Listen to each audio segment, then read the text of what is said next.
Quando alguém cria ou melhora um produto e registra essa inovação, passa a ter o direito a cobrar pelo seu uso. A isso se dá o nome de patente. Ela vale para um equipamento, um brinquedo, um remédio ou até uma semente. O problema é que no Brasil, o tempo para a pessoa ou indústria receber a concessão de uma patente pode superar os 10 anos.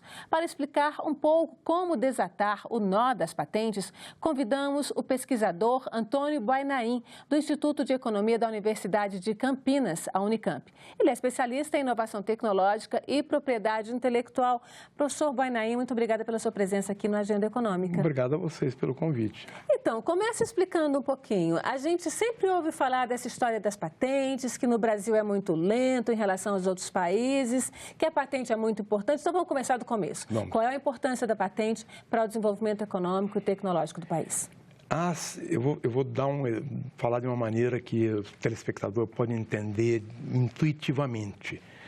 Lá no feudalismo, na Idade Média, o grande ativo da economia era a propriedade da terra. Tinha poder quem tinha a propriedade da terra, que eram os nobres. Veio o capitalismo e esse poder se deslocou para o capital. É a propriedade do capital que dá o poder. Na sociedade contemporânea, esse poder está se deslocando para o que nós chamamos ativos intangíveis. São aqueles ativos criados pelo engenho humano como uma invenção que resulta numa inovação, como uma obra de arte, como um desenho industrial. Todos esses ativos são protegidos pela propriedade intelectual e a patente é uma das modalidades que protege essas invenções, como você falou. É fundamental. Por quê? Porque na economia moderna, o que é mais importante? É ser proprietário da invenção. Ser proprietário deste ativo de propriedade intelectual e não da máquina em si. Porque então, a máquina qualquer um reproduz. A máquina qualquer um reproduz. Então, é fundamental na economia contemporânea a patente e essa regulação da propriedade intelectual, tão importante quanto a regulação da propriedade da terra, quanto a regulação dos recursos financeiros, etc. E o montante disso no mundo? A gente fez um levantamento, só para a gente ter uma ideia básica, a gente fez um levantamento aí, são dados que são do próprio INPI, que nos foram fornecidos pela Associação dos Funcionários do INPI, que é o que a gente chama de mercado de royalties, né? Isso. A gente só pegou o Brasil. O Brasil enviou para o exterior, o ano passado, esses dados são de 2016, não são de 2017, enviou receitas no total de 39 milhões de dólares. Né? Então, esse o Brasil recebeu. Sim, o Brasil recebeu 39 milhões e enviou, que são as despesas, 334 milhões. Ou seja, a gente pagou 10 vezes mais do que a gente recebeu em termos de propriedade intelectual, em termos de patente. Isso só de patente. Sim, só de patente. Porque se você for considerar direitos de autor, por exemplo, esse valor é superior a 1 bilhão seguramente. O que acontece é que o Brasil... Isso por ano? Isso por ano. O que acontece é que o Brasil se desenvolveu pouco tecnologicamente. O Brasil é um país que investiu muito pouco em inovação tecnológica. As empresas brasileiras, elas são importadoras de tecnologia e não exportadoras. Claro que nós temos exportadores de tecnologia. A Petrobras é uma grande exportadora de tecnologia, a Embraer é exportadora e tem um conjunto de outras empresas, mas a gente importa muito mais, a gente contrata e compra tecnologia do exterior, que está protegida por patente, então temos que pagar os royalties. Agora, o Brasil, quer dizer, a gente tem aí um problema nessa questão das patentes que... Pelo menos de 5 em 5 anos a gente vê projetos. Em 2013 teve um projeto para modificar essa emissão das patentes, onde se liberava uma série de patentes. E a gente teve agora, em 2017, uma consulta pública feita pelo governo, pelo Ministério da Indústria e Comércio, pelo INPI, para modificar também essa lei das patentes, inclusive para conceder patentes de uma forma rápida, que a gente está chamando de patente expressa. Por que essa guerra tão grande em torno das patentes? Essa guerra, na verdade, reflete a importância das patentes. Quando foi aprovada, em 96, a Lei de Propriedade Industrial, que ainda hoje vigente, foram anos de debate com muitas posições de conflito, porque é algo importante, porque você está concedendo, né, um direito de exclusividade ao detentor da patente. É como se o Estado está concedendo um monopólio para o detentor da patente explorar com exclusividade aquela invenção, né? Então, você está dando poder para o detentor da patente. Isso se reflete, por exemplo, né, em preços, às vezes, monopolistas. Por que os remédios que estão protegidos por patentes têm preços muito elevados e quando as patentes deixam de ter vigência e eles são produzidos como genéricos, os preços caem 50%, 60%, 70%, 80%. Então, a patente concede ao detentor da patente um poder de mercado importante que deveria também se refletir em benefício da sociedade, como em investimento em inovação e, precisamente, em você ter uma carta de patente que descreve aquela invenção de uma maneira muito bem descrita, muito precisa, e justamente para que outras pessoas, a sociedade em geral, possa se beneficiar daquela descrição para inventar outras coisas ou para produzir, né, o mesmo produto quando a patente deixar de ter vigência. Se, né, o produto está ainda no período de duração da patente, uma outra pessoa, mesmo pagando royalty, não pode? Uma outra pessoa não pode produzir? Você tem que pagar royalty, e aí você pode produzir, mas pagando o royalty. Isso é algo que sempre é uma prerrogativa em termos do detentor. Ele pode licenciar ou não, mas ele não pode deixar de licenciar para usufruir de uma posição monopolista. Então, você tem várias situações onde o licenciamento pode ser compulsório. A gente teve um caso que o governo brasileiro, à época, tomou uma atuação bastante proativa, que foi a quebra da patente dos medicamentos, das drogas medicamentosas integrantes do coquetel anti-HIV, né? Que foi um papel muito importante e muito, digamos assim, moderno, né? na época. Isso, exatamente, porque aquela medida é uma medida extrema, né, de romper de fato, aquela patente, né, para quê? Porque, né, os detentores daquelas patentes estavam usando o poder de mercado de uma maneira abusiva, cobrando muito caro por um medicamento que era fundamental para dar o ataque a uma epidemia, né, a uma enfermidade muito grave, né? Então se rompeu com a patente, né, e várias instituições e empresas brasileiras, lideradas pela Fiocruz, passaram a produzir, né, aqueles medicamentos, né? Então, isso é muito importante. Então, isso é um exemplo de que pode-se fazer diferente. Pode se fazer. Não é algo que você faz a todo dia, inclusive porque não necessariamente, na maior parte dos países, se tem capacidade para produzir. Felizmente, naquele caso, o Brasil contava com instituições como a Fiocruz, que tiveram, né, capacidade para rapidamente suprir aquela falta do medicamento. Uma atitude dessa do governo pode fazer com que reduza o investimento, por exemplo, de indústrias estrangeiras no país? Olha, isso é sempre uma medida que deve ser tomada como medida excepcional. O sistema de patentes é um sistema de proteção da propriedade intelectual. A patente é um sistema importante, né, para proteger exatamente, né, o direito, né, das empresas e pessoas que fizeram investimento para gerar aquela inovação, né? Ele tem uma comprovação de que ele também se traduz em benefícios para a sociedade, porque é um mecanismo de circular a informação tecnológica que é muito importante. Ele acaba, portanto, incentivando em muitas áreas, né, os investimentos, né, em desenvolvimento tecnológico. Então, se você não tem um sistema de propriedade intelectual, se você a todo momento está rompendo com esse sistema sem justificativa séria, você fragiliza a instituição.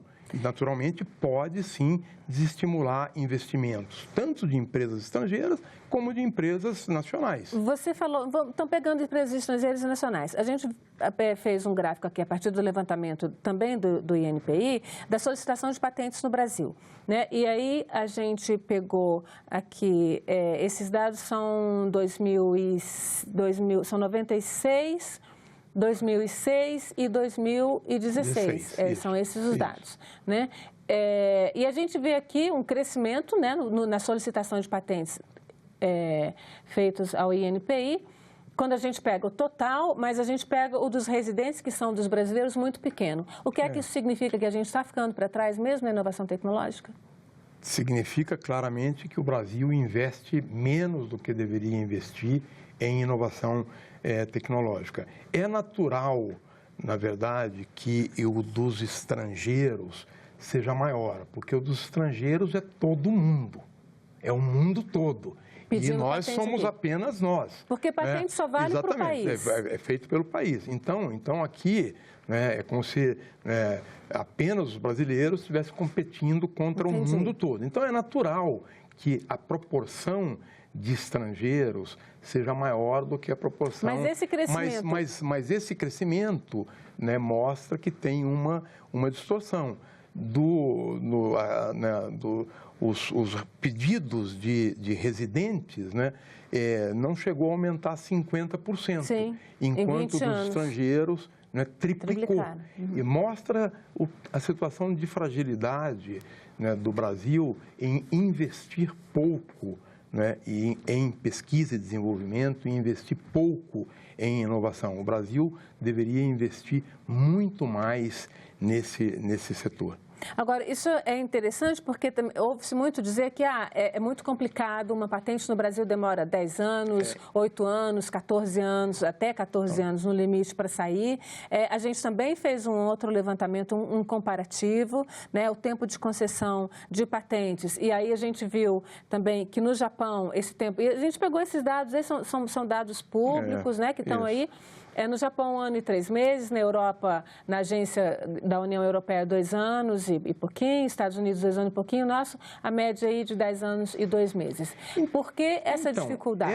Essa situação, né, isso reflete um processo histórico que, inclusive, a Associação dos Funcionários do INPI tem denunciado, não é de hoje, tem chamado a atenção, não como uma denúncia rasteira, né, mas tem chamado a atenção das autoridades, da sociedade para o problema, né? Justamente quando nós aprovamos, né, a reforma da legislação de propriedade industrial em 96, o que nós deveríamos ter feito a partir daquilo? Fortalecido o INPI. É óbvio, se eu estou regulando, modernizando a legislação, né, atualizando de acordo com as regras internacionais, eu vou capacitar a instituição brasileira que tem a competência de examinar essas matérias e de conceder a patente para que ela esteja à altura.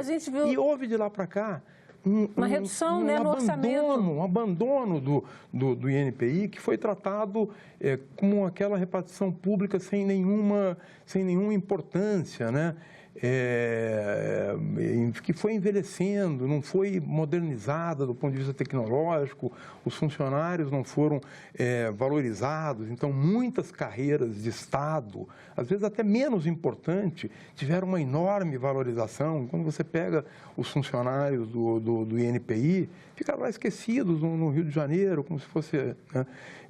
Então isso reflete o abandono do INPI. Por que no Japão, nos Estados Unidos, onde aumentou muito o número de pedidos, né, de registro porque de patente, lá eles têm um desenvolvimento de pesquisa muito maior.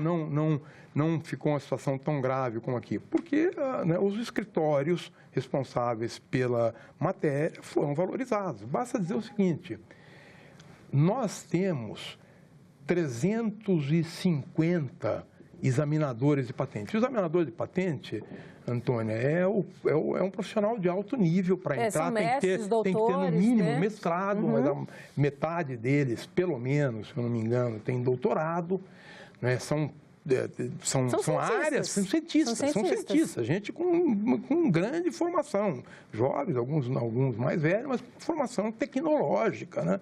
Então nós temos 360, 320, é um número que eu tenho aqui, é outra arte que eu queria mostrar. A gente tem aqui, que é uma arte exatamente feita com dados que tem pela Associação dos Funcionários do INPI e também pelo INPI, que dá um pouco a ideia, né? A gente tem aqui no Brasil, a gente tem 231, são os dados de estoque do fim do ano passado, 231.184 processos que estão aguardando uma decisão. A gente tem 326 pessoas analisando esses 231 processos, dá, portanto, 985 processos por pessoa. Nos Estados Unidos, embora tenha 1 milhão, né, mais de 1 milhão, então, você tem 8 mil e dá 127. Bom, se você dividir esse número aqui, você vê, nós estamos lá com 10 anos, os Estados Unidos com 2 anos e meio. Está absolutamente explicado, olha a diferença. Eles têm 10 vezes, um examinador de patente lá examina, um décimo quase das patentes que nós examinamos. Com esse dado aí, a gente vê que cada examinador, se ele trabalhasse todos os dias do ano, sem sábado nem domingo, ele teria que examinar 3 patentes por dia, para poder dar conta do serviço, né? E um outro dado que foi fornecido pelo INPI mostra que a produtividade o ano passado foi de em 2017 foi de 55 patentes ao ano, por examinador, que é um número que você acha razoável?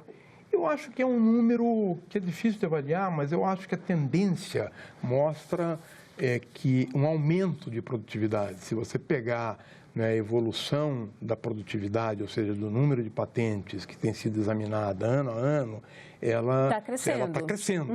Né? Então, eu não tenho como avaliar se 50 é o máximo. Não, eu acho que ainda tem campo para avaliar. Por quê? Porque os examinadores trabalham em condições, às vezes, precárias. Né? A FINP tem chamado a atenção disso. Né? Então, hoje, a tecnologia está melhor.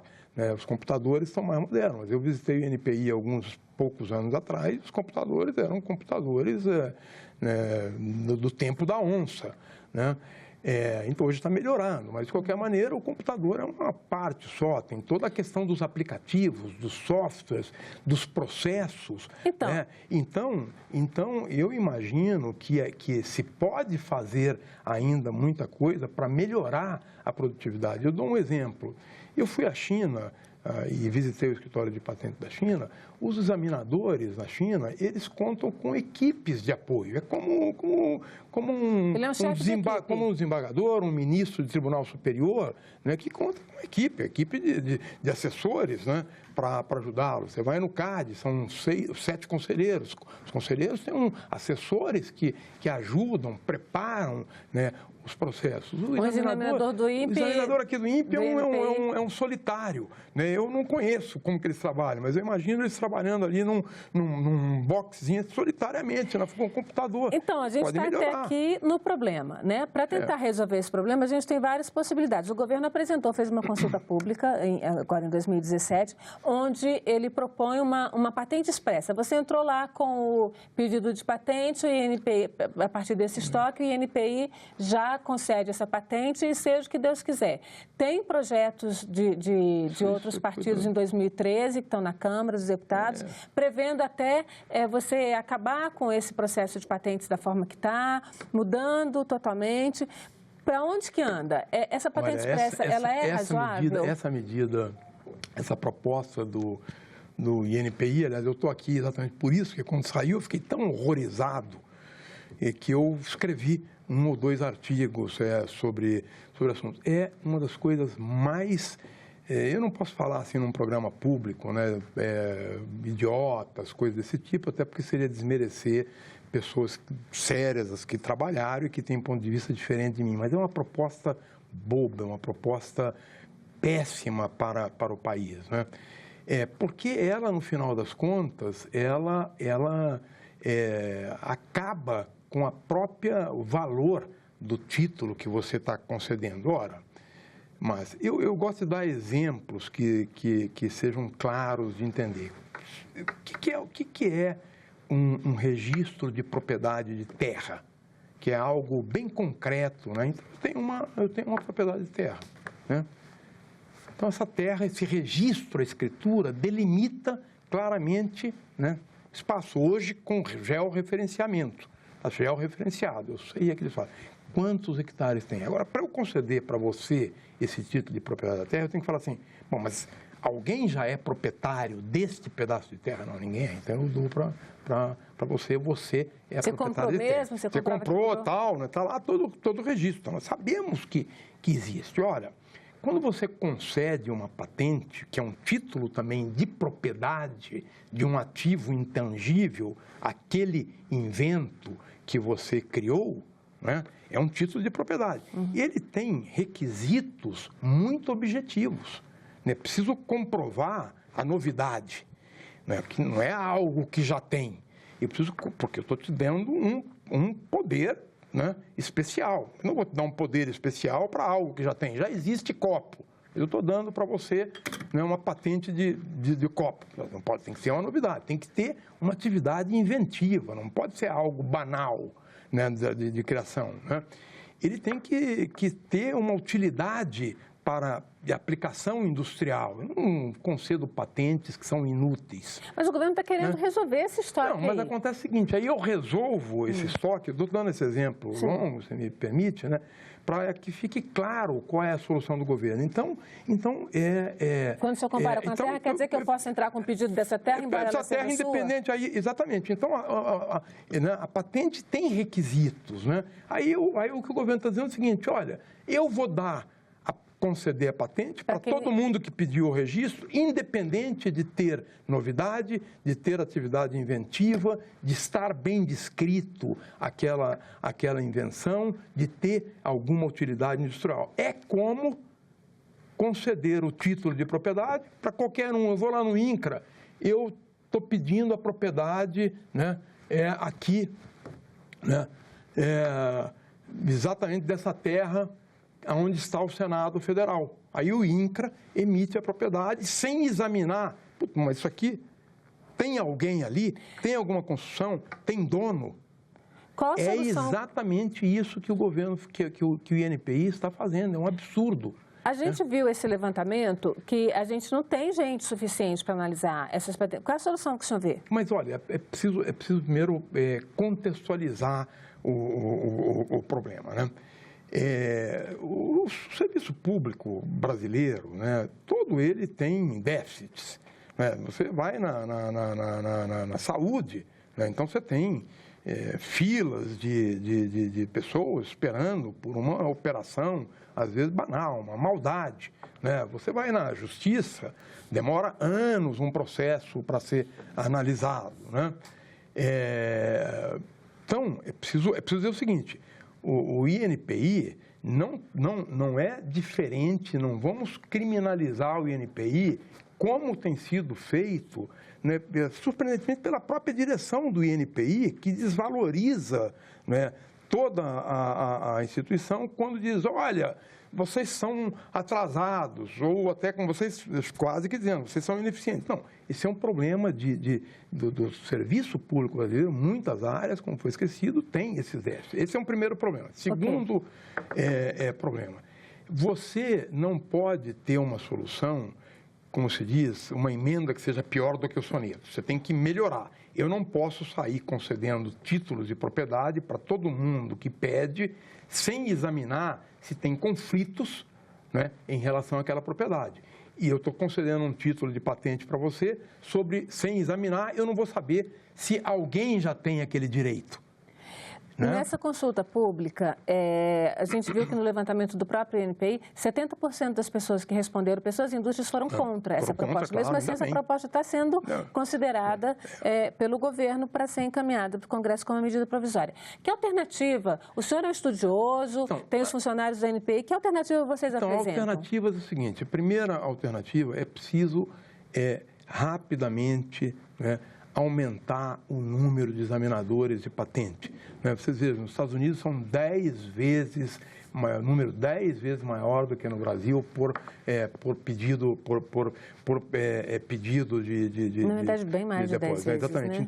Então, é preciso contratar examinadores, é preciso fazer concursos para examinadores de patente, é preciso valorizar a carreira, porque tem um dado que é importantíssimo, que é a rotatividade. A carreira do examinador é exigente em termos de qualificação, capacitação, mas ela não é muito atrativa, porque eles têm um salário inicial muito baixo, então você tem uma rotação muito alta. Então é preciso valorizar para você fazer concurso e a pessoa ficar. Segundo, é preciso criar condições de trabalho. É, sim, possível aumentar aquela produtividade, melhorando, dando condições melhores de trabalho em termos de tecnologia de informação, em termos de procedimentos, de softwares, né, de apoio, né, para que ele possa. Você tem várias medidas que você podia limpar esse chamado backlog, porque muitos desses pedidos estão ali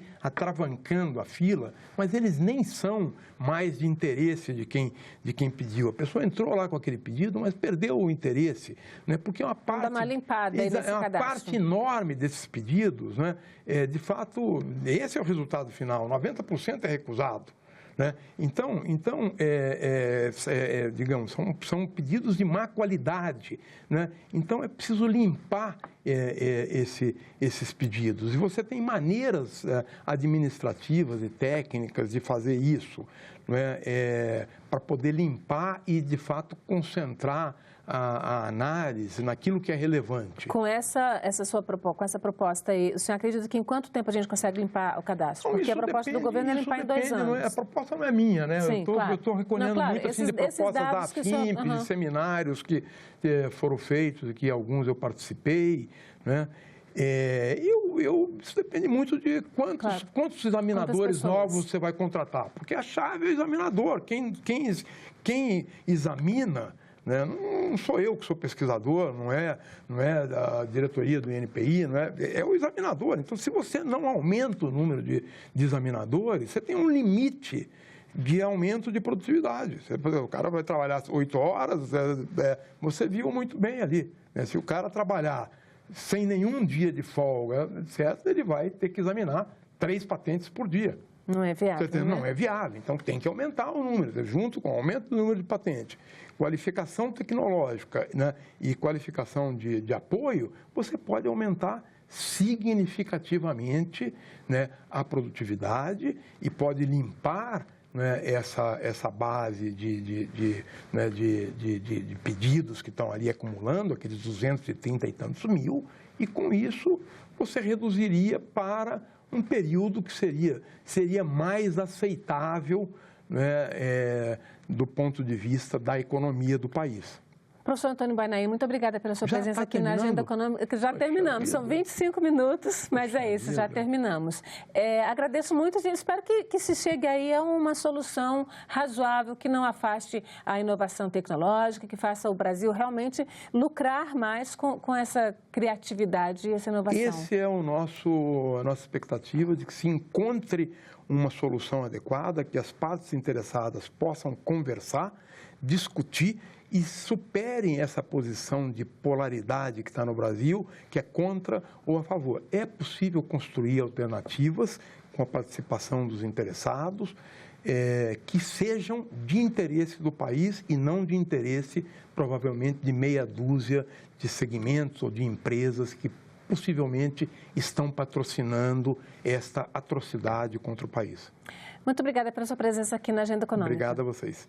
E agradeço também a você que nos acompanhou até aqui. Se quiser rever este programa ou indicar para alguém, acesse a página da TV na internet, senado.leg.br/TV, ou o nosso canal no YouTube, que é youtube.com/TV Senado. Mande seus comentários e sugestões pelo telefone 0800 61 2211 ou pelo e-mail agendaeconomica@senado.leg.br. Até o próximo programa.